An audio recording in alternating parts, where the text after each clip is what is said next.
the brainchild of Sanya ma'am, who is a practicing lawyer based in Delhi. As a first generation lawyer, she has seen and experienced it all. And she knows how difficult it is to make and settle down and make a mark in litigation.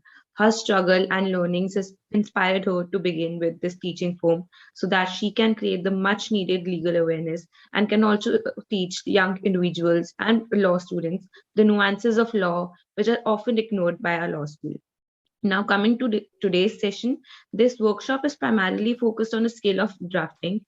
In yesterday's session, ma'am empathized how law often professionals often take drafting their legal documents for granted, but instead, this is something which requires one's utmost attention. We've all heard how first impression is the last impression. So I think it's safe to say that the draft or the application is the first impression that you make in front of the judge and which decides the future course of your case. In today's workshop, we will be learning on how to draft domestic violence complaints. We will be learning the do's and don'ts of drafting. Domestic violence, as the United Nations called it, is a shadow pandemic. The frequency of domestic violence cases increased multifold and has intensified in the last 2 years. Domestic violence has always been a deep rooted problem in India where everyone knows about it, but no one's really talking about it. Victims refuse to speak about it. It is such a hushed topic in India. They think that maybe it would bring a bad name to their family prestige. Then there comes other issues such as victim shaming and whatnot. This is only one side of the coin. In fact, many cases are false accusations too. So it is our job as law professionals to recognize what's right and it is our responsibility to do whatever we can in our capacity to put our best case forth so that justice can prevail. So before I hand it over to Sanya ma'am, I just want to let you all know that this session is being recorded and is being live streamed on YouTube. We will take questions at the end of the session, which you can put forward in the chat box. If there's anything else too, please write it down in the chat box so that we can clear your doubts. Also, Astha Dhawan's draft has been selected, so she'll get a chance to argue her case. Thank you. Over to you, Sanya ma'am. Thank you so much for such a wonderful introduction, Nandini. Thank And the term shadow pandemic, just it is so apt, so apt. I didn't know about it, but yes, that's exactly what has happened. And I am so glad that all of you are so concerned about this cause, and you're here to learn more about it and to be better, to be able to help people who really need it. So, before we begin with today's session, and we allow Astha to argue her application, there were quite a few drafts that we received yesterday. I understand that you received very, very short time to actually read the problem statement, understand it, draft, and then give it back to us. But the idea was not for you to just be finishing it and getting it over with for a certificate. The idea was that while we are still in the workshop, you get a chance to go through exactly how, sometimes the facts look like, how the drafts look like, and the questions that you may have while you are, trying to draft. There are so many questions, so many things we realize when we're actually sitting down to write down what exactly happened and how to apply law to the facts, and what comes first and what comes later, and what are the things that we can't miss, and what are the things that can go against us. So many things that come to us while we are writing.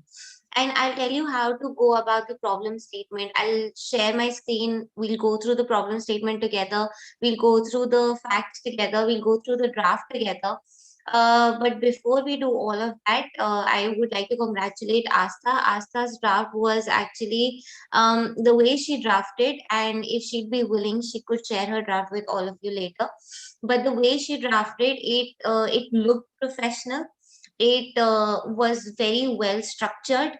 All the mistakes that I found in other drafts were more or less missing in Astha's draft, and that is because I think she also has some experience in drafting, and she'll tell about herself once she comes on camera and starts arguing. So after she's done arguing, I'm sure she'll tell you about her. But the thing that I liked the most about her draft was that she did not just reiterate the facts as they were given in the sample complaint to the SHO.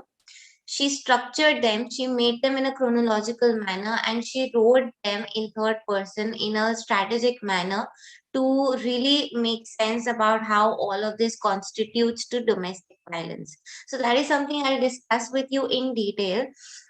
Before I call Asa on board to argue and present her application to all of us, I would like to get a volunteer, anybody to raise their hand who was there yesterday also, to quickly recap everything we covered yesterday before we start with the arguments today. So you can just raise your hand, you can come on audio, you don't have to come on video, and just recap. Thank you, Sarah. So, Sarah, I'm allowing you to unmute yourself and you can just come on audio and tell us what we covered yesterday. Hello, am I Hi, audible? Sarah. Yes, you are, Sarah. Hello. Yesterday, we have a brief introduction of Domestic Violence Act 2005. Right. And Sania ma'am told us how can we draft and what are the rules and the forms. How can we draft that thing? Draft the application, the cause, title, index, memo of parties. How should be our draft will can be present in before of court. What is the process before going to a magistrate? What is domestic incident report? And what is who is protection officer Right. and everything. Awesome. First hearing, second hearing, appeal, disposal. Wow. That's great. You really made notes, huh? Awesome, Sarah. Thank you. So what was the definition of domestic violence under Section 3 of the Protection of Women from Domestic Violence Act?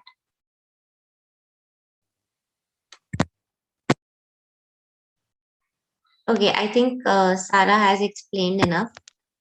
Rishi, can you come on audio and tell us? Am I audible? My phone just stopped. Yeah, Sarah, you are audible. But I've asked Rishi now to tell us the definition of domestic violence as per the Act. Okay. So Rishi, you can just come on audio.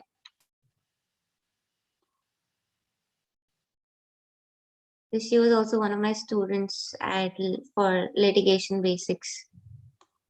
Glad to Rishi, have are you there with us? Okay. Okay, while Rishi joins us, is there anybody else who would like to tell us? Okay, Astitva wants to. Astitva, awesome. You can unmute yourself, Astitva, and tell us what is the definition of domestic violence.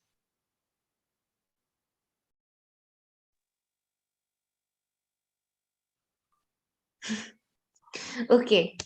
So, Rishi, you can also write in the chat box, or one of you can just unmute yourself and have a conversation, guys. Come on. Okay.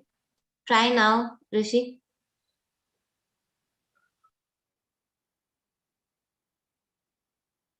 Okay, he's not. Yes. Hello. Hi, Rishi. Hi, Rishi. Hello, Good good morning, morning. ma'am. Am I audible? Yes, you are. Yes, ma'am. So basically, yesterday I have a code and I have attended your yesterday's session today morning only, and I've Okay. prepared the notes. Awesome. Yes, ma'am. Yes, ma'am. So you have asked about domestic violence definition, right? Yes. Okay. So as per Section 3 of the Domestic Violence Act Hmm. 2005, Hmm. it has been defined that any act, omission, or commission Hmm. or conduct of the respondent Hmm. shall constitute domestic violence in the case, and there are four categories, four circumstances which constitutes the domestic violence, Hmm. that you can say the basic ingredients. Hmm. So first one is Hmm. any respondent harms or injures or endangers the health, safety, Hmm. life, Hmm. limb or well-being, Hmm. which can be either mental or physical, Hmm. of the aggrieved person, and aggrieved person here is absolutely a woman, Hmm. or tends to do or includes any physical abuse, sexual abuse, verbal, emotional, or economic abuse. Awesome. So this has been defined in Section 3, subclause 1 of the Act.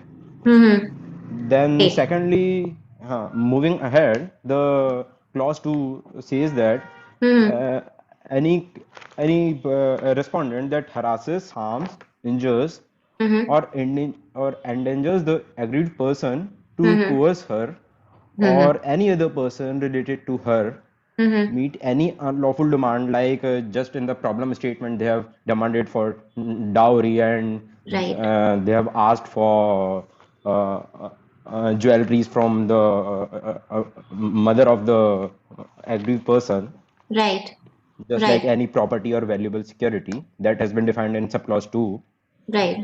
Got And it. moving ahead, subclause 3 defines that uh, any effect of threatening that aggrieved person or any person related to her by any conduct mentioned in clause A or clause B. So it is like if any relatives of the respondent, that is a husband, or any person, any family member of that person's family threatens her life, and she has apprehension that she has been a life threat, so that also constitutes the domestic violence.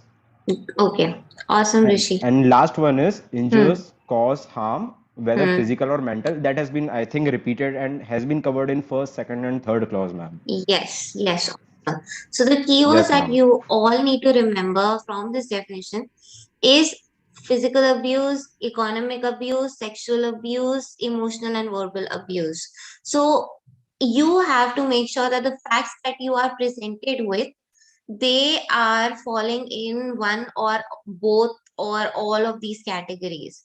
And how you're supposed to do that will flow through your entire draft, as we will discuss later. Yes, Asitva, you've also covered that harming, injuring a woman in domestic relationship includes physical, sexual, verbal, emotional, and economic abuse within its ambit. Exactly. So these are the keywords that you must remember. Thank you so much, Rishi. You were very comprehensive, and thank you, Asitva, for volunteering. So just keep that in mind when you're listening to Asta's arguments also, and when we try to understand how it was to be drafted and what were the common mistakes that were in the drafts that were submitted yesterday. So Asta, can you please come on video and audio and start with your arguments? Yes, ma'am. I'll just be there in a minute. Please give me a minute to. Sure, sure. So while Asta gets ready, we also did some important definitions yesterday. So to understand domestic violence and to understand who's the aggrieved person, we must know what is the definition of the aggrieved person in the act, what is the definition of the respondent in the act. Yes, Rishi has tried to connect the definition through the facts of the case. That's awesome, Rishi. I guess we could not get your draft, but we'll have a discussion today, and you can add whatever you took away and whatever you thought about it. And even after this workshop is over, since it was just a 2-day workshop and we had a very short deadline, if you go through the problem statement and you want to give your draft a try and you want me to review it, so after the workshop also you can just send your drafts to lawchakrabai@gmail.com, and whenever I get the time I will definitely review it and give you a feedback. Although I would also recommend that today I'm going to show you a sample draft that we showed it to you in the problem statement, but I'm going to show you the draft with the facts today. And I'm also give you tips and tricks and basically the basic ingredients that you must ensure that your draft has. And after Asta has also argued and we have covered just exactly what is going to be the structure, I would also urge you to try it on your own and try to self-correct your draft and make sure that all the pointers are there. Try to look for other facts, other cases, and practice drafting.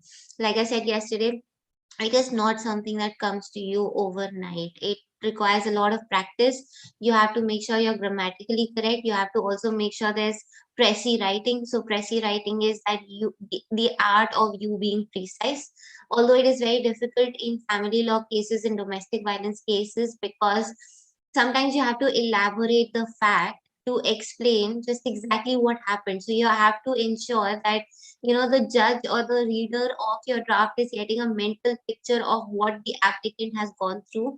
So you have to sometimes walk them through the entire scene that happened, the facts that were given to you in the complaint to the SHO in the problem statement. They were the facts that were directly coming from the client, from the applicant. Now, the applicant, like we discussed yesterday, the client does not know the law. They only know what happened to them. And a lot of the times, their memories are also fuzzy. Like, you won't believe, I told you yesterday, it was a real case.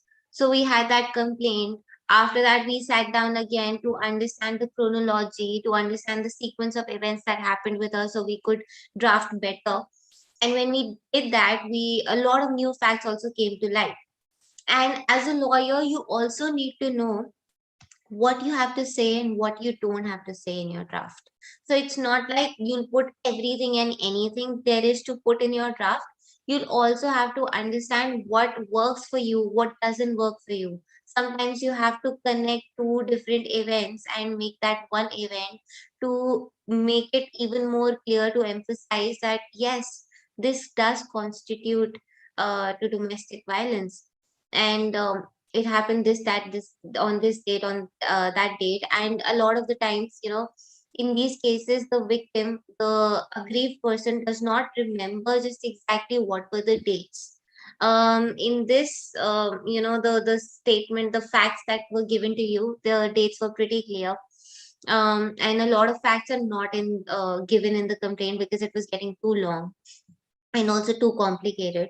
But you have to understand, when you're reading the facts for the first time that are coming directly from your client or the applicant, you have to know that you can't just reiterate those facts the way she has written it, the way she has narrated those facts. You can't just reiterate that in your draft. You have to structure it, you have to make sure it's chronological, you have to make sure it's precise, you have to make sure that at the end, when you write that yes, all of these facts go to show that domestic violence has indeed occurred to the applicant, those facts should be able to show that. Not that I texted him or he texted me, he didn't reply to me, or things like that. If the victim has mentioned that, if the complainant has mentioned that, for example, that's not relevant, in the larger scheme of things. So it's not necessary for you to put that in your main draft. And you have to make sure that the formatting of your main draft is also correct. The sample that was given to you was just a sample. And honestly, most of the things were already there to make it easier for you since you're doing it for the first time. But in your main draft that goes to the judge, that goes to the court, formatting has to be very, very prim and proper and professional. You cannot just have your sentences starting from the middle of the page, or your page ending in one way and the next page starting on the same page. I'll tell you in detail all of these things. You can't have those things. Formatting has to be proper. Rishi has asked, after prayer of the draft, there will be affidavit of the parties here. Yes, there is an affidavit also. Since we are just focusing on drafting the complaint, I did not give you additional documents that go in the file. But there is an affidavit also. There is Talbana also. There is, there are other things that were mentioned in the index. We're going to discuss what those things mean also. But since we are focusing on drafting the complaint, we have not added the drafts for that as of now, because I would have just made it even more complicated for all of you. Now, Asta, are you ready?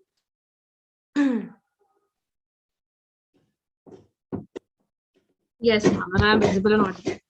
Yes, you're visible and audible. Welcome, Asta. Yeah, thank you so much, ma'am. Thank you so much for all the appreciation that you had given me, and I'm really happy that my draft was so well received by you. Yes, congratulations. It was the best draft out of all the drafts that I received, and I'm looking forward to your arguments. Thank you. So, over to you. So, Your Ladyship, does the council have the permission to begin her arguments? Yes, Asta. Also remember, this is a district court. We don't say Your Ladyship in a district court.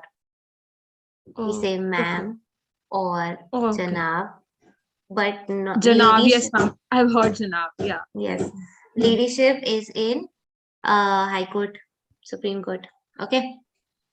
Okay. So focus. This Okay, is ma'am. district court. Sure, ma'am. Ma'am, I got married to Mr. Ramchandra on 24th November 2019. So it's been more than 2 years since we married.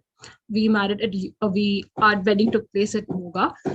Since before the wedding, ma'am, my mother-in-law and my husband forced my parents to spend huge amounts of money, which we didn't afford as a family. And even then, they also expected me to bring a huge amount of dowry with me. This was not it.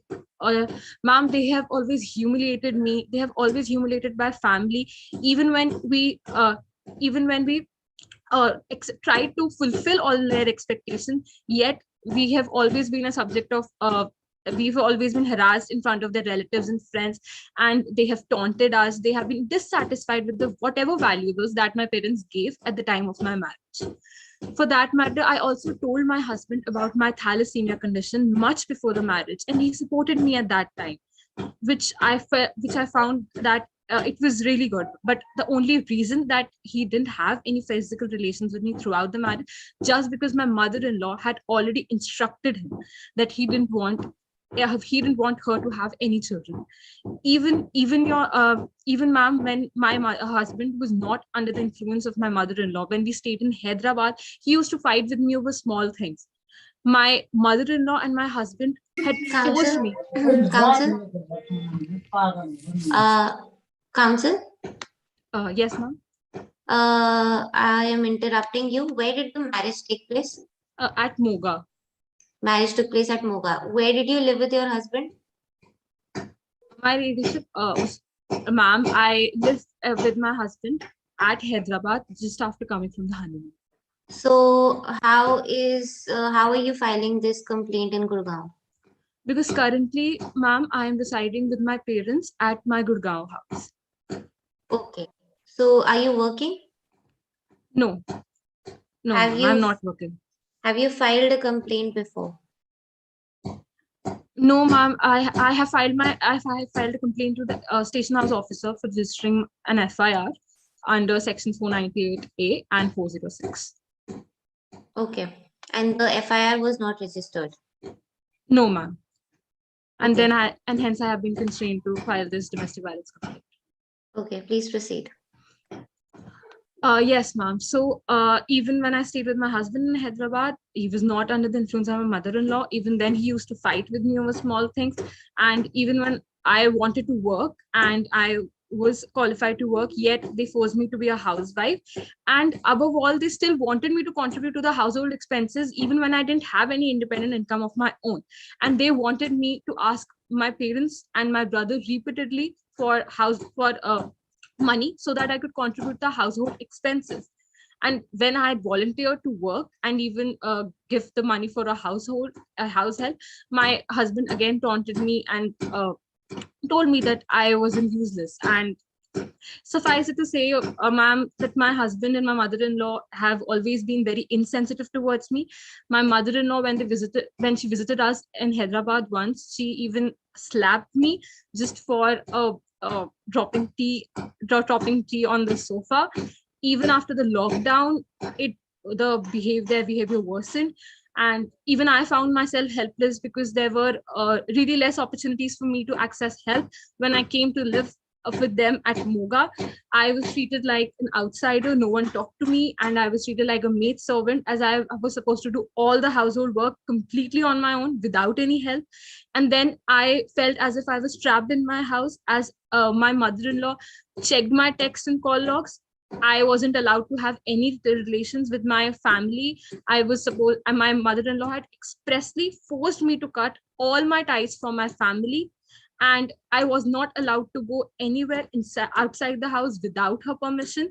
I wasn't even allowed to interact with the extended family of my husband itself. So forget about interacting with the outside world other than my family. Then this mental harassment and this mental cruelty became so much that I wasn't even being able to communicate with my family, that I even tried to end my life. I tried to cut my wrist, and I took sleeping pills with alcohol once. And after that, my husband and my mother-in-law had a conversation where they suddenly realized that they decided me to throw me out of the house, and they didn't even return my jewelry, my important documents, my clothes, and suddenly I was left with no means to fend for myself. Then, ma'am, currently I am residing with my parents at Gurgaon, and he has instituted divorce proceedings against me in order to evade his lawful liabilities. However, right now I have no source of income, and I'm completely dependent on my parents, and I'm living with them as well. So I would really request the court to. Counsel, are you working? Do you have a job? No, ma'am, I don't have a job. You don't have a job. Are you seeking interim maintenance also? Yes, ma'am. I am seeking interim maintenance, and I am seeking some protection I'm seeking protection orders under Section 18, so that my husband cannot contact me, because even since the divorce proceedings, he has repeatedly been trying to contact me and actually pester my family into giving him a divorce. However, he wants to get a divorce. Yeah, I don't want to. Okay. Okay, Counsel, I've heard your arguments. I believe that the case is fit to be taken forward. We will issue notice upon the protection officer and the opposite parties. I believe, how many respondents are there? 2 respondents are there. My husband and my mother-in-law. Okay, 2 respondents. So the notice be issued upon them, and on the next date of hearing, they're supposed to appear, and the protection officer will have to also file the domestic incident report, and we'll take the case forward. If in the meanwhile you have any interim orders that you seek, you'll have to file an application under Section 23 of the Act. So you can file the application before the next date of hearing also. And that's it. Obliged, ma'am. So great, Asa, you were great. But there were some points that you missed. Like I said, when we are arguing, we put the most important thing first. First of all, we talk about jurisdiction. We make sure that the judge knows that the judge has jurisdiction. Then we talk about how many respondents are there, where the marriage took place, what was the date of marriage, what was the date of separation, what was the place of marriage, what was the place of separation. You're currently living here. You don't have a job, you've been thrown out of the house without any means to fend for yourself. So those are the things that should come on top. On top, right? Okay. Right, ma'am. And that these orders that you're seeking, then you also have to talk about what is your prayer. So you must know the page number and the paragraph number where your prayer is in your draft. And then you take me through your prayer. It can be in the beginning where we've mentioned all the orders that we are seeking.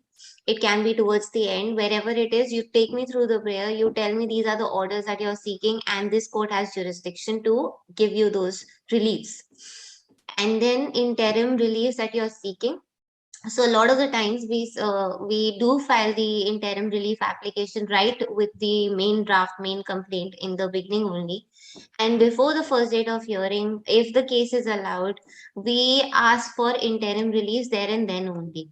Although normally the judge will wait for the opposite party to come and appear on the first date of hearing at least, but we have to emphasize on that day only, when our matter is getting listed for the first time, that we are in urgent need of interim reliefs.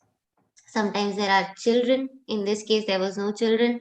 Sometimes there, if she doesn't have a job, she doesn't have any means to fend for herself, and she's living with her parents or brother or mother, and she doesn't have a father.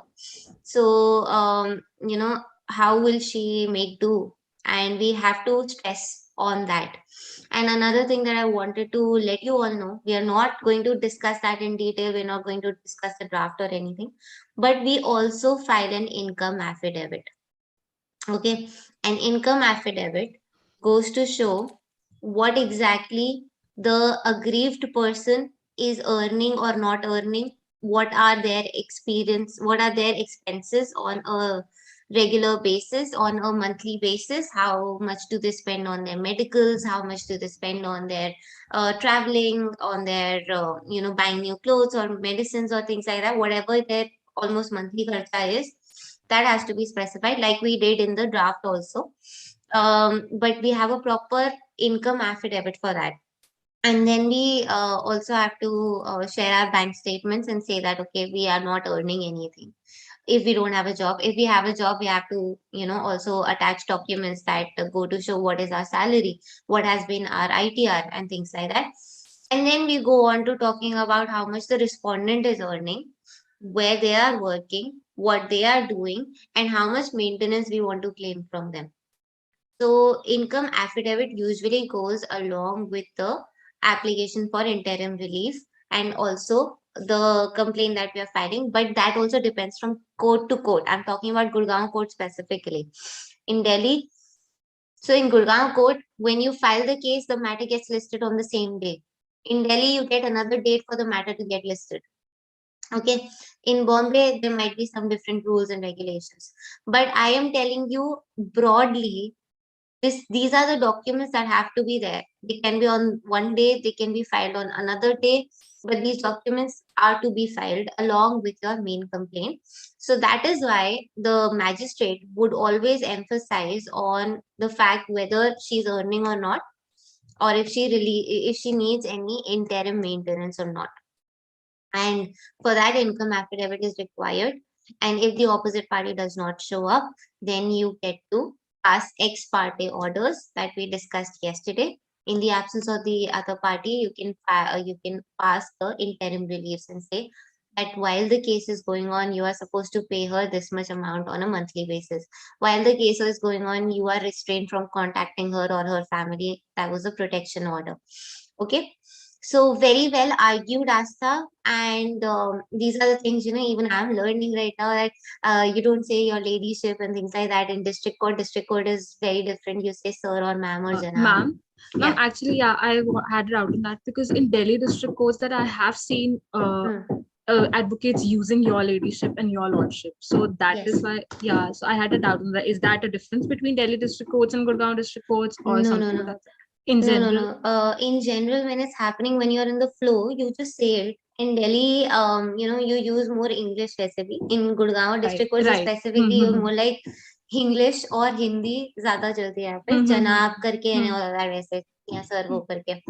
But usually, as the trend is, and these days in the high courts also, they're saying that you don't call us your lordship, your ladyship, you call us sir or ma'am.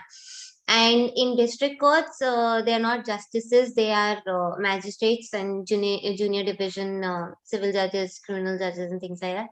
So you call them like the nomenclature is sir or ma'am. But in the flow, you say your ladyship, your lordship. I've said your ladyship to a consumer tribunal also. So state commission judge also. So that happens. I mean, they don't interrupt you on every time, but if the judge's mood is in that tone that day, that the mood is not really good, then they will interrupt you for anything and everything. So it's better to be on the safer side. Your ladyship, your lordship is something that we use when we are going for higher courts. Right, Baki, I mean, ma'am. it's not like a fatal mistake or anything. It's nothing like that. Just for your Right. knowledge. Yes, ma'am, of course. And ma'am, just like while during the course of my arguments, like firstly, I should have given the jurisdiction and then the prayers that I was seeking from the court, right? Jurisdiction, when you're talking about facts, see, on the first hearing, the judge would want to listen to the prima facie merits. They want to decide the prima facie merits of the case. They're not going to go deep into the facts. So the idea is on the first date of hearing that they should know that, okay, all the conditions, all the technicalities are fulfilled, which means jurisdiction. Then what was the date of marriage. The date of marriage is important. It is important in divorce cases, in domestic violence also, and the fact that has there been any prior complaint, has there been any other litigation going on in the same court or in which court, like you didn't know that the complaint has been filed or not, and that you mentioned it and you actually turned it around in your favor, which was very great. That you said that no, the FIR was not registered and that's why I'm here. So that's great. A lot of the times they don't go for complaint to the police. They directly approach the magistrate. And at that time, it's not like the complaint will get rejected if you have not filed a complaint before, but that those are the steps that you must follow before you reach the magistrate, even though you can directly approach them. But have you exhausted other means or not is also something that you should clarify with reason, that why you did it, why you didn't do it, if you did it, if you didn't do it, things like that. And then of course, you have to, when you're talking about facts, you talk about date of marriage, place of marriage, date of separation, place of separation. These are the things that you must be careful about. And also, in Gurgaon, a lot of that, like, you didn't have those technical things right now with you. We have to show them the Aadhaar card also of the applicant. We have to show them just exactly what is the current address. If we are saying they're currently residing in Gurgaon permanently, temporarily, with their brother, with their sister, if they don't have an ID that is of Gurgaon, then they must have their relatives with them, or people who they're staying with them in court that day, to tell the judge that this is the person I'm staying with and this is their Aadhaar card with the address of Gurgaon. Things like that. Or if you're getting a mobile bill or something, so you, on the first day of hearing, these are the technical things that the judge will look at, instead of going deep into the facts, exactly what happened. Okay, yes, it is very wrong, it happened, but these are the things that we will go into later. These are not the things we will look at on the first date of hearing. Even if there is no iota of truth in the facts that you're saying, that is not something I will find out on the first date of hearing, because I haven't seen the evidence, I haven't listened to the opposite party. I just have to see whether there's jurisdiction, whether all the technicalities are fulfilled, whether, okay, I know that this person is looking for an interim relief or not, and then accordingly I will give you the next date and I will order the notices to be issued. So ideally, as we studied in the act yesterday, and this is the difference between practical and theory, guys, we studied that within the first 3 days the first hearing has to happen after filing. We also studied that the PO, the protection officer, is the one that issues notice upon the opposite party within 2 days from the date of filing. But that doesn't happen like that. If you're not approaching the PO, you're directly going to the magistrate. The magistrate will first have to assign a PO, a protection officer. How they do that is also something that is about jurisdiction. Okay, so I noticed this in a lot of draft. In fact, there was just one draft that mentioned it. You must mention in your domestic violence complaints what is the police station of the area around which you're staying, in the cause title on the first page itself. Why is it important? So for example, let's say this woman is staying in sector 50 Gurgaon, so sector 50 police station will be the police station that be nearest to her place that she's staying. So the police station that has jurisdiction is sector 50. When you go for filing, there are police station wise magistrates also in district courts. So depending on the jurisdiction of the police station, which police station comes within the jurisdiction of the magistrate will be decided at the time of filing. So which judge your case will go to will be decided at the time of filing. If you don't have the police station written on the first page of your draft, they will not accept your application. They will first ask you to go and find out the police station, whether or not the complaint has been registered or filed or not. So according to the police station, the magistrate will be appointed. The case will go to the assigned court. And again, this is specifically in terms of Gurgaon that I'm telling you. In Delhi also, writing the police station is very important, because like I told you, that is how they assign the courts. And then accordingly, your case will go to a judicial magistrate or first class or chief judicial magistrate. In Delhi, we have metropolitan magistrates. So you must know the difference of these terms also, the meaning of these terms also. And that goes on top of your draft. First, the first thing that you mention is the name of the court. So thank you so much, Asta. That was very, very well argued, very, very well presented. Her draft was also very, very well done. So congratulations, you'll be getting a letter of recommendation from me. Thank you so much, ma'am. Thank you so much for that. Thank you. It's a lot coming from you. Yeah. Thank you so much, Asta. Means a lot. So now we proceed with the, what was the problem statement? What were the common mistakes? Where all you must be careful? What all you must mention? What all you can let go of. It depends strictly on the facts that were presented to you yesterday. So I'm going to start sharing my screen and we'll discuss the problem statement together. And then we will go on to talk about the common mistakes. So you can, I'll share my screen. You can also open the problem statement on your own. You have access to it. So I hope my screen is visible, Nandini. Yes, ma'am, it is visible. Okay, do I zoom in a little bit? 1 second. So these were the instructions that were given to you. You had to read the complaint to the SHO of the victim thoroughly, and then you had to scroll down to read the sample DV complaint that we had given to you, and then you had to submit your drafts. Now this is the complaint to the SHO. You have to remember that this is in no particular format or anything. A lot of the times it can be handwritten also. A lot of the times you go to the police station and you just narrate the facts, but we recommend our clients to write down their complaints first and to get a receiving once they have filed it. So the complaint that goes to the police station is very raw. Okay, it's very raw. A lot of the times the clients, the applicants do not consult lawyers before filing a complaint to the police station. So however the incident has happened, however the facts have, however they can recall the facts, they will just recall the facts that way. Okay, and you have to pay attention to the date also. So in this case, you can say that FIR was not registered, the complaint was given, or the complaint was not given, or if it was given, then why it was given also becomes important. If you're, right, if you're drafting your DV complaint.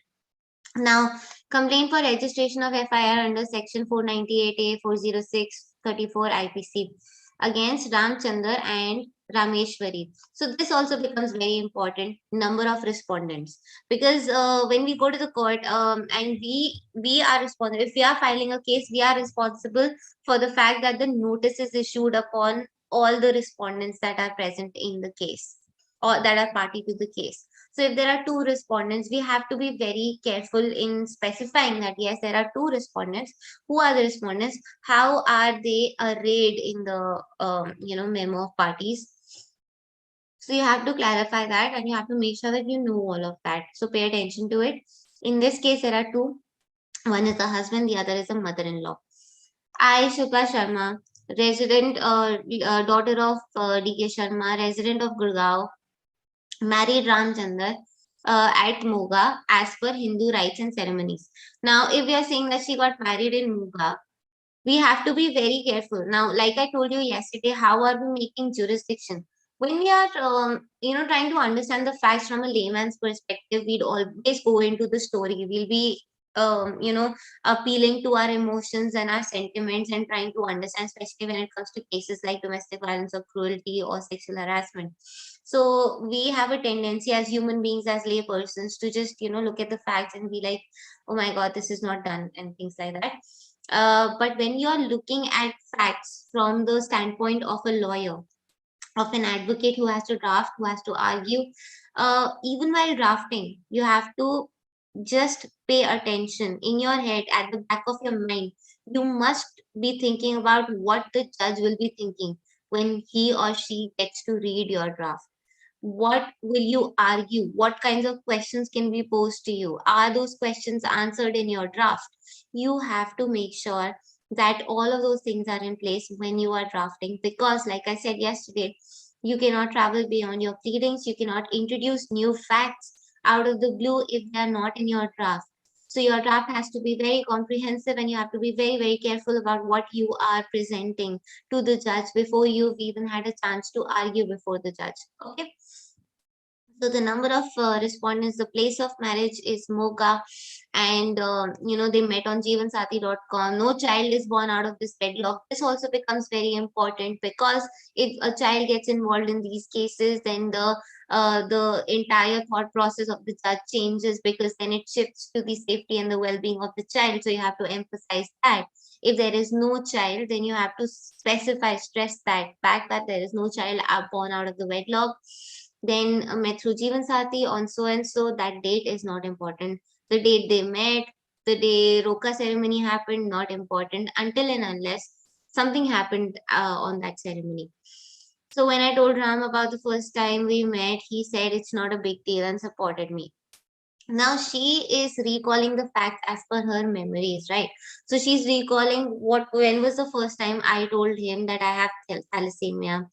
Then what happened later was when she started connecting the dots. What happened later was that her husband stopped sleeping in the same room as her. Her mother-in-law used to just make her do all the household chores, and every time she felt weak or she could not really work to the full capacity as per the expectations of the mother-in-law, she used to taunt her and say ये तो इसको तो काम ही नहीं आता, ये तो weak है, ये तो ऐसे, ये तो वैसे, not paying attention. And then जब वो blood report आई थी, जब blood test करवाया था, उसके बाद the way she was thrown out of the house, that's when she could finally connect the dots that, okay, yeah, this was the reason my husband was not sleeping in the same room with me. This was the reason my mother-in-law had instructed him to not have children with me because of my condition, which is thalassemia. Now, thalassemia, as we all know, is not an STD. It does not prevent you from having children. Yes, it can sometimes be hereditary, but it's not life threatening. So it doesn't come within one of those diseases which are very important to be revealed. And even before marriage, there is a law that all the facts that you're presenting before the marriage, they should not be misleading, and you should not be hiding any diseases or anything like that, especially diseases that will impact the reproductive health of the couple and things like that. So this was not like that. And even so, she had before the marriage only told her partner that this is my problem, and he had assured her that he is with her, and he had told her that he will be the one telling the mother-in-law. And this is how they treated her after that. So how you present that in your draft is very, very important. She is just recalling. Okay, he said no big deal. I asked him if I should tell his mother. He said he will. Now, another thing that I noticed in all of your drafts was that you've just written the facts in your draft exactly the way they are in the complaint. In the complaint, the complaint to the SHO, it is in first person. When you're drafting a complaint to the magistrate, to the court, it has to be in third person. You always have to address the parties as either applicant or respondent, complainant or respondent, accused or petitioner or things like that. Okay, you cannot say I. When you're arguing, you can. When you're talking about your client, the client that you are representing, you can say that this is what I'm doing, this is what happened to me, and you can do that. But when you are drafting, it has to be in third person. So please, a lot of you, in fact, almost all of you made this mistake. Okay. So don't fall into that lazy drafting thing. Although I do know that you had very little time, but still for later, just remember this. Later, after our marriage, my mother-in-law forced me to do all the household chores with no domestic help, all by myself. I felt weak or dizzy. She would just taunt me, "Kis chui mui ko le aaye ho." Okay. So these are the things. Now there are a lot of repeated facts also. आगे भी आएंगे जो आपको combine करके एक paragraph में डालना है, या आपको देखना है कि वो पहले आएगा या वो बाद में आएगा, बट बार बार नहीं आएगा. Okay. Before marriage, my mother-in-law asked the marriage budget. Then my parents said that just wanted small gathering. Most of the relatives lived out. You've read all of this.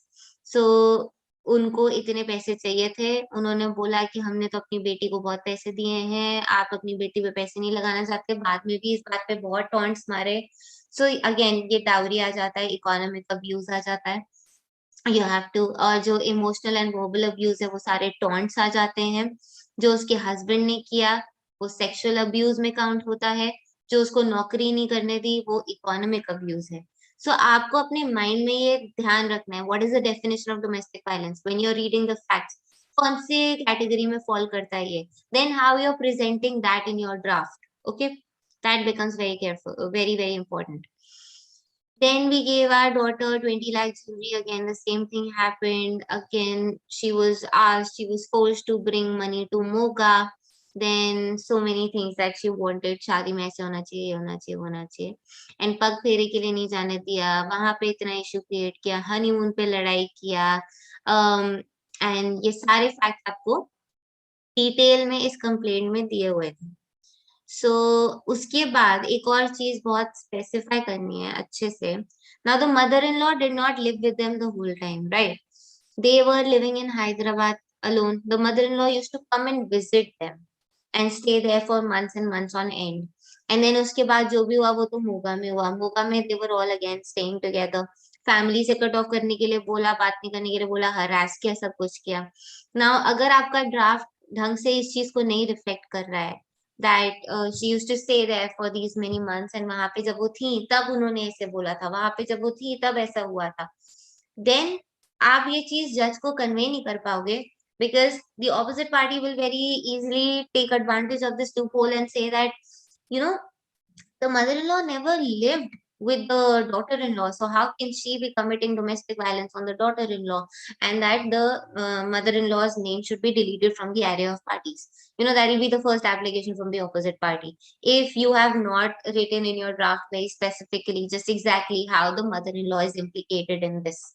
Okay, how she used to give instructions, how she used to create issues, how she stayed with them for so many months, how when they went back and they stayed together in Moga, all of this has to be specified. And then when she came to Gurgaon to live, to meet her family after the lockdown, how the husband abandoned her, how then she literally begged him that I want to come and stay with you. And then when she went to Muga, how she was treated, and everything, all of those things are given to you more or less in a chronological order here.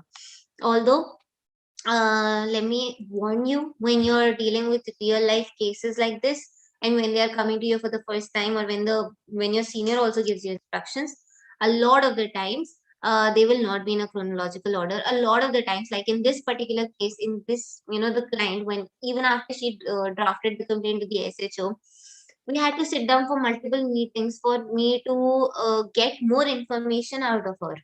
Like the thalassemia part came to us later, before she had not told us anything about that, because there's so many things that the victim also doesn't realize are important or significant. So as your lawyer, it is your as her lawyer, it is your duty to also ensure that she's telling you all the facts, even the facts that she thinks are not important, and then you decide uh, which you have to put in your draft and which you don't have to put in your draft. Now, Sarah has asked me a very interesting question: how to eliminate information which is not important. So that again will depend on the facts and circumstances of the case. In this case, like we are looking at the facts right now, all the things that she has mentioned, a lot of them are repeated facts. Okay, so we have to make sure that, you know, whatever those repeated facts are, they are coming in one paragraph or two paragraphs, and they're not being repeated in our main draft again and again. So in this, it is in a very filtered format that has been given to you. It is in a very distilled format. Okay, but I'll give you the example of this client only. So she showed me this long text, and she said that, you know, he'd sent me this long text right before our marriage, and it made me feel, and that fact is mentioned in this also, that it made me feel threatened, and he had not written anything that was threatening at all. He was just, you know, sort of arguing or even expressing his feelings about the fact that she was the one who was taking the lead in deciding the menu in Moga. And so that can be used very briefly just to show how he defended his mother all the time and how he fought with her for his mother. But we don't need the entire text message.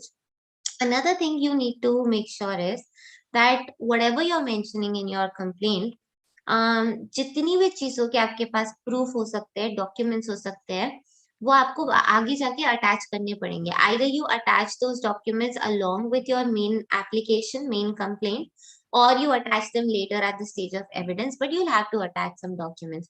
In these cases, yeah, there are, you know, there's hardly any cogent proof, because these are very private matters and you can't really always be sure just exactly you know, कौन सी चीज का कौन सा proof हो सकता है या क्या हो सकता है. But a lot of the times what we do is we tell our clients to कोई भी call recording हो, कोई भी text messages हो, कोई भी आपके पास account statement हो, जहाँ पे आपको ऐसे पता चल रहा है because and जब आप बात कर रहे हो, जब आपको पता है कि ऐसी चीजें आपके साथ हो रही हैं, then you try to make sure that you are recording those things, and then we attach the call recordings along with transcripts in a pen drive, and then we have WhatsApp chats and things like that. Then we also have to attach a certificate or the affidavit, evidence affidavit, which is under section 65B of Indian Evidence Act. So, you have to go through that to understand that we have to also specify that, whatever documents we are attaching, whatever WhatsApp chats we are attaching, we have not tampered with them, we have not messed with them, and they're exactly the way the original text looks like. So those are also the things. So when you're writing in your draft, you have to make sure that whatever you're writing can be either proved by you or at the very least not disproved by the opposite party with other WhatsApp chat altogether or another side of the story altogether. So you have to be very careful when you're having those counseling sessions, when you're having those meetings with your client. Okay. So how to decide what is important, what is not important? You have to look at the larger scheme of the things, the bigger picture, the strategy of the case. In this particular case, like I told you, that text message in the larger scheme of things, not very important. Other things we can emphasize on. Okay. So thrown out with no means to fend for myself, this is the most important thing. Okay, very, very important. And therefore, please register my FIR and so and so. So this is in first person, and these are very basic facts that are given. This was a sample draft that was given to you. First, you write down the name of the court. You write down the number of the case. Now, this number you don't get until and unless your case gets registered. So you just leave it blank. Okay, there are some questions I'm getting in the chat box that I'll take after I'm done with explaining this. I'll take your questions. Okay. So you write the case number here, you leave it blank. I got a query from somebody regarding this also. So you leave it blank, and then later when you get the registration number, you write it down here with your hand.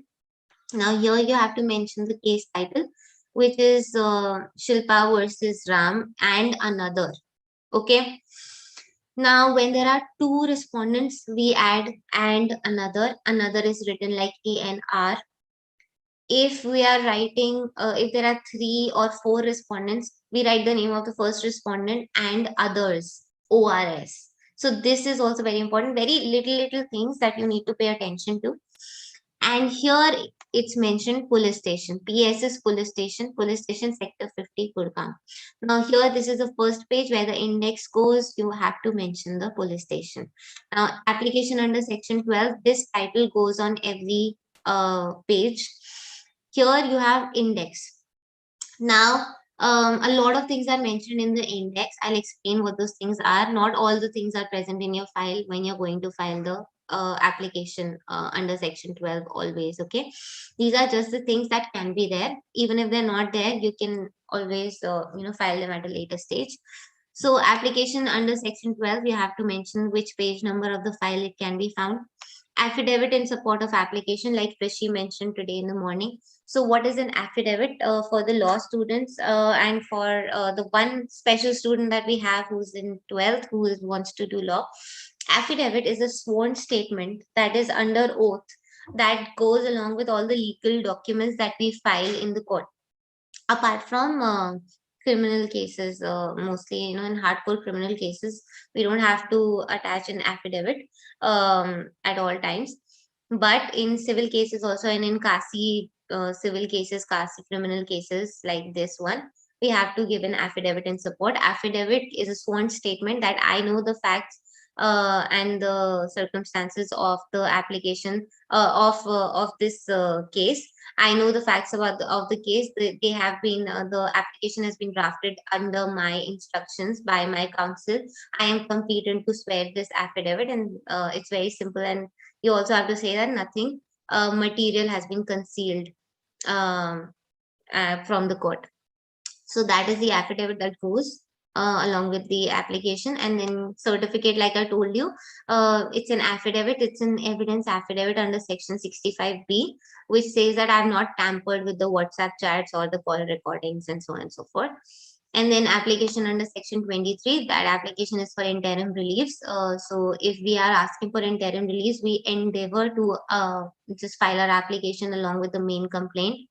Then affidavit in support of application under section 23. Now there's I think form 4 or form 5 in the rules that you will see, where you will be able to see the format of the affidavit that has to go in support with section 23. So it's in that format that the affidavit is filed along with that application. Then there's Wakalatnama. Wakalatnama, we all know, is the power of attorney. It also has a standard format, which has to be, of course, signed, and there has to be court fees affixed and things like that. And there's Talbana. Talbana in district court language, it's basically a form that has to be filled out, giving out the addresses and the contact details of the parties, of the opposite parties, and how many summons are to be issued. So if there are two parties, 2 court summons will be issued separately to both the parties, along with a copy of the petition, copy of the application. So all of those details are mentioned in the Talbana. That also has to be filed separately. And then memo of parties is also there to be sure that the details of the parties are correctly there, and in case anybody has to look at the details to send summons or court notice or to communicate with the parties in any manner whatsoever, then you can just check out the details in the memo of parties. So this, as you're seeing, this is called cause title, the name of the court, the number of the case, and the name of the parties, this versus this. This is a cause title. Every new document that you are starting, every new document that you are adding in your main draft will begin with the cause title on a separate page. So index is a separate document, had a cause title, then the index, then in the end we wrote applicant or aggrieved person through counsel so and so, then you write the name of the counsel here. Then we go to memo of party, separate document, and it starts with the cause title again on a new page, and then you get the details of the parties here. I've hidden the details from you, confidential, but you have to write son of, daughter of, wife of, and resident of, mobile number, email address, things like that. And then through, again, यहाँ पे भी applicant आना चाहिए, through counsel, so and so. Then you go to the next page, which is the next document, a fresh document. And this is actually the application, where the application begins. And again, you have the cause title in the beginning. Okay. And then you have, sir, the application under section 12 of the Protection of Women from Domestic Violence Act is being filed along with copy of domestic incident report. If you don't have a copy of domestic incident report, you just remove this and you said by the, and then here you are adding the details of the applicant and the opposite party. And you're also mentioning what are you praying for, what are the orders that you're seeking. Do you need protection order under section 18? Yesterday we discussed what is a protection order. यहाँ पे लिखा है yes. Residence order चाहिए, yes. घर से निकाल दिया, उसको रेजिडेंस ऑर्डर चाहिए. वो बार बार कांटेक्ट करने की कोशिश कर रहा है, डिवोर्स चाहिए उसको, वो उसकी फैमिली मेंबर्स को भी हरास कर रहा है, तो हमें उसको रिस्ट्रेनिंग ऑर्डर चाहिए, तो हम प्रोटेक्शन ऑर्डर मांग रहे हैं. Then monetary relief चाहिए, yes, monetary relief चाहिए because we don't have any means to fend for ourselves. Then section 21 में आपको compensation चाहिए, yes, आपको compensation 22 में compensation आ जाएगा. 21 is custody. Custody order आपको चाहिए, यहाँ पे no आना चाहिए था. Custody order नहीं चाहिए क्योंकि बच्चा नहीं है. Then उसके बाद pass such interim orders at the court as deemed just and proper. तो जो भी आपको सही लगता है, हम ये एक लाइन हमेशा ऐड करते हैं प्रेयर में, that in the facts and circumstances whatever the court, dishonorable court deems just and fair, just and proper, pass such order as well. So this is like a residuary clause that we add to our prayer. Direct the respondent to grant compensation. Compensation चाहिए, damages चाहिए, yes चाहिए. Then protection order में आपको क्या चाहिए, specifically किस चीज से protection चाहिए? From entering the workplace, yes आपको चाहिए. Although यहाँ पे अगर हम बोल रहे हैं कि she doesn't have a job, then आपको ये नहीं चाहिए. prohibiting from you from stopping you from going to your place of employment, yes आपको चाहिए. So this was actually because in real scheme of things what had happened was she'd actually gotten a job after she came to Gurgaon, and once she was out of her relationship, her marital relationship, so वहां पे she wanted protection, so इसलिए हमने ये डाला था. And then उसके बाद school का कुछ नहीं है, स्कूल जाने नहीं दे रहे, इसका कोई इशू नहीं है. कम्युनिकेशन आपको बंद करनी है, प्रोहिबिट करना है, यस करना है. Alienation of assets. Now alienation of assets क्या होता है? आपकी जो चीजें हैं या जिन चीजों पे आपका राइट है, जैसे फॉर एग्जांपल इस केस में हर स्त्री धन इज विद हिम. स्त्री धन is all the jewellery she received, all the gifts she received at the time of marriage, both from her parents and from the in-laws and from the husband. So वो सारी चीजें, वो सारी documents, वो सारा स्त्री धन अभी भी रिस्पोंडेंट्स के पास है. तो हम नहीं चाहते कि वो एलियनेट एसेट्स मीन दैट वो सेपरेट कर दें या वो बेच दें या वो हमसे वो एसेट्स ले लें किसी भी तरीके से. पोजेशन तो उन्हीं के पास है, ओनरशिप भी वो ले लेंगे या बेच देंगे, हमें कुछ नहीं मिलेगा. सो हमें उसको प्रोहिबिट करना है, तो उसके लिए हमें जज से ऑर्डर चाहिए, मैजिस्ट्रेट से ऑर्डर चाहिए. Okay. And then residence order, आपको घर से बाहर निकालने से रोके, यस रोको. आपको उस पोर्शन में एंटर करने से उनको रोकें जिस पोर्शन में आप रहते हैं, that's not applicable because she is not living in the same house. alienating, disposing, encumbering the shared household, not applicable. Renouncing his rights in the shared household, yes. सो अगर वो शेयर्ड हाउस होल्ड है जहाँ पे वो रह रहा है, उसके भी अगर उसमें राइट्स हैं, तो अगर वो अपने, so what happens is husband का राइट है तो वाइफ का आ जाएगा by extension, she gets a right to live there, right? So what happens in these cases is that they get very smart and they say that the property doesn't belong to me, I don't have any right in this, so by default, by extension, my wife will also not have any right on this. So you also have to ask for an order, specific order, prohibiting them from renouncing their rights in the property. Okay. Order entitling me to continue access to personal effects. So I need access to my documents, I need access to my jewelry and other clothes and everything else. So yes, I need an order to entitle me to enter that place to go and access my things. So an order directing respondent to remove himself from the shared household, no, we don't need that. Because we would like to go and live there safely, or at least get another place of the same stature, but we don't want him to be kicked out. So secure same level of alternate accommodation or pay rent for the same, yes, we want that. So any other order, it again, all of these things depend on the facts and circumstances of the case, what your client wants. So you have to explain all of this to them, and you have to make sure that they understand it, and then they decide what they want, and accordingly you strategize your case. So any other order, maintenance as per status and standard of living. Now monetary relief, is there any loss of trousseau? Trousseau is gold set, clothes, accessories, yes, there is loss. Any order as per the professional competency of the complainant. So we need monetary relief as per my competency. So if I'm not getting a job, or if I can't work because you didn't allow me to work, whatever my professional qualifications are, according to that, you have to give me money. Okay. Then monetary relief under section 20, directing the respondent to pay the following expenses. So जो भी food, clothes, medication पे खर्चा है, school fees पे कोई खर्चा नहीं है, household expenses पे जो खर्चा है, total amount जो है वो आपको यहाँ पे specify करना होता है. Custody order आपको चाहिए? नहीं चाहिए custody order, बच्चा नहीं है.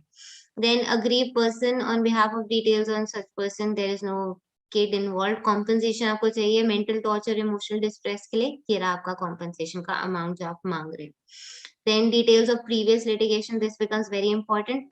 Now I understand ये आपको sample मिला है, ये आगे पीछे ऊपर नीचे ऐसे हो रहा है, but it shouldn't be like that in your main draft. It should be it should be properly formatted. Then कौन से statute के अंदर आपका केस चल रहा है? इंडियन penal code में चल रहा है? नहीं चल रहा है. Code of criminal procedure में चल रहा है? नहीं चल रहा है. Hindu marriage act में चल रहा है. So the husband had filed for a divorce in family court and Moga. So we have entered the details here, which is under Hindu Marriage Act. Adoption and Maintenance Act में चल रहा है? नहीं चल रहा है. Respondent was sent to judicial custody, नहीं, अभी कुछ भी नहीं हुआ है. So ये सब आपको यहाँ पे specify करना है. Then we go to brief facts of the case. Now, either we mention that right in the beginning and then go about explaining the facts, or we write in every paragraph that the applicant blah blah blah, that the respondent blah blah blah, that this happened. So you have to start your sentence with that. Either you write it in the beginning or you start every paragraph like that. So this I'm sure you all have gone through very carefully. I will stop sharing this and I'll show you the draft that we had prepared for this case, and we'll not go very deeply into the facts, but just to give you an idea. Okay, so we have some questions. Before I show you that draft, I will answer these questions. Rishi has asked, is it important the facts to be precise in order to cover every aspect? It can be elaborated facts too. Yes. So by precise, I mean, like I told you in the beginning, in family law cases, in domestic violence cases, the paragraphs do run long, because a lot of the times you have to explain the entire incident with dialogues, and you have to write the dialogues verbatim, and you have to also make sure that all the picture is very clear to the magistrate. So yeah, the paragraphs can be long, but precise. What you can do is avoid repetition of facts. Okay, avoid just collate the connected facts and put them in a chronological order, and instead of repeating the facts again and again in different paragraphs. And then when all the documents need to be exhibited, is the document exhibited by complainant lawyer or the honorable court itself? Now, this is a very technical question. I believe we have a lot of Rishis practicing, and everybody else, most of you, I think they're your law students. So, exhibiting and evidence and documents is something that you're going to get confused with, but I'll give you a basic idea so you can study more about it. So whatever we are saying, the code is not just going to take us on our face value and be like, okay, yeah, this, she's saying this, to such hi hoga, aisa to hota nahi hai. We have to support our contentions, we have to support our arguments, we have to support our stance by attaching some documents or witness testimonies and things like that. So when we are filing our application or our complaint in the first instance for the first time, we attach some documents which are called annexures. And later at the stage of evidence, when once the case goes forward and the issues are framed and a lot of things happen, there are different stages of the case. Then at the stage of evidence, when you have to prove your case, you have to enter those documents that you attached before as annexures as exhibits. So if they're allowed as exhibits by the court, then the court will consider those documents while deciding the case, after hearing the arguments and everything. If they are not exhibits for whatever reason, if the document was not original or the document was fake or forged, or let's say the document never existed or anything, there can be so many reasons to reject the accuracy or the authenticity of a document.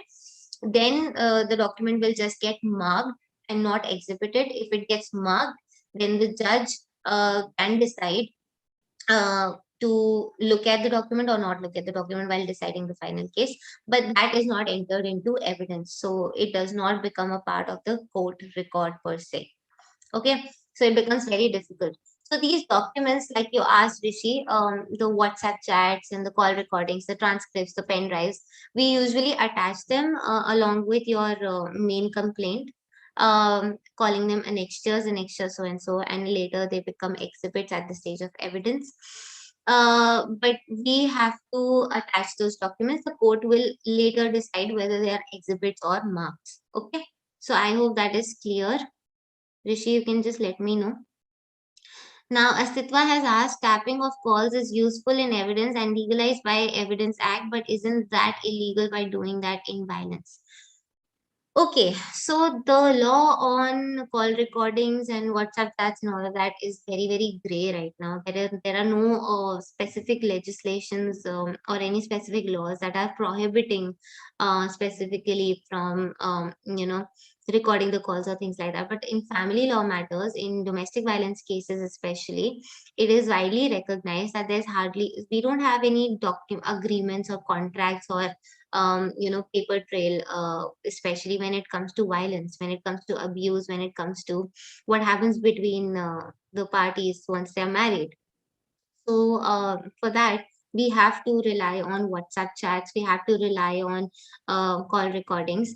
And although the only way to even get the court to consider them is to give our affidavit, saying under section 65B, saying that we have not tampered with it, we have not messed with it, we have not hacked any software, we have not created this ourselves, this is original, this is exactly how it happened.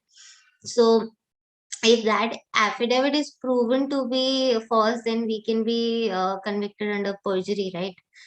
So that is why that affidavit under oath is very important that we give. And later on, of course, arguments take place at the stage of evidence, after the judge has considered all the documents and gone through them. They decide based on the arguments what is the outcome of all of this. But in these cases, it becomes very important to attach those documents.